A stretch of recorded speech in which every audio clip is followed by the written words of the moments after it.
পাপ যত ছোট হোক করব না, নেকি যত ছোট হোক ছাড়ব না।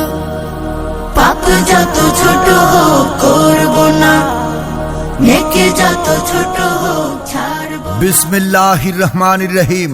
নারায়ে তাকবীর, আল্লাহু আকবার। দ্বীন ইসলাম জিন্দাবাদ। সম্মানিত ইসলাম প্রিয় মুসলিম জনতা, আসসালামু আলাইকুম ওয়া রাহমাতুল্লাহ।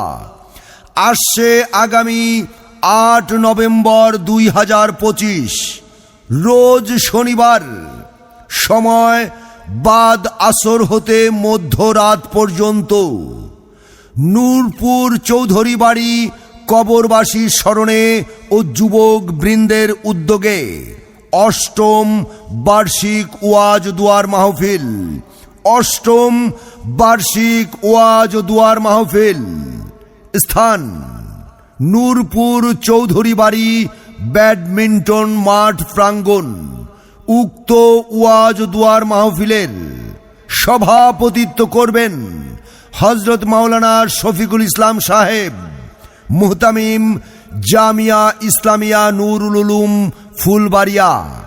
উক্ত ওয়াজ দুয়ার মাহফিলে প্রধান অতিথি হিসেবে বয়ান পেশ করবেন সারা বাংলার আলোড়ন সৃষ্টিকারী বক্তা ও কুকিল কণ্ঠের অধিকারী হযরত মাওলানা খন্দকার আবুল কাশেম সাহেব।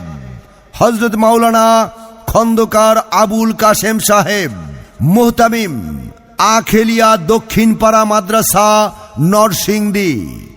বিশেষ অতিথি হিসেবে বয়ান পেশ করবেন হযরত মাওলানা ফরিদ উদ্দিন আজিজি সাহেব। হযরত মাওলানা ফরিদ উদ্দিন আজিজি সাহেব, সিনিয়র শিক্ষক, ধরন্তী ইসলামিয়া আরাবিয়া মাদ্রাসা সরাইল। উক্ত ওয়াজ দুয়ার মাহফিলে ওয়াইজিন একরাম, সুমধুর কণ্ঠের অধিকারী তরুণ বক্তা হযরত মাওলানা হাফেজ মুফতি আবু বকর কাসেমি সাহেব, মুহাদ্দিস জামিয়া মাজহারুল হক দারুল উলুম দেবগ্রাম আখাউড়া ব্রাহ্মণবাড়িয়া। ওয়াইজিন একরাম হিসেবে আরো বয়ান পেশ করবেন সুমধুর কণ্ঠের অধিকারী তরুণ বক্তা হযরত মাওলানা মুফতি জুবায়ের আহমদ আশরাফি সাহেব, খতিব বাইতুল জান্নাত জামে মসজিদ দুর্গাপুর আখাউড়া ব্রাহ্মণবাড়িয়া।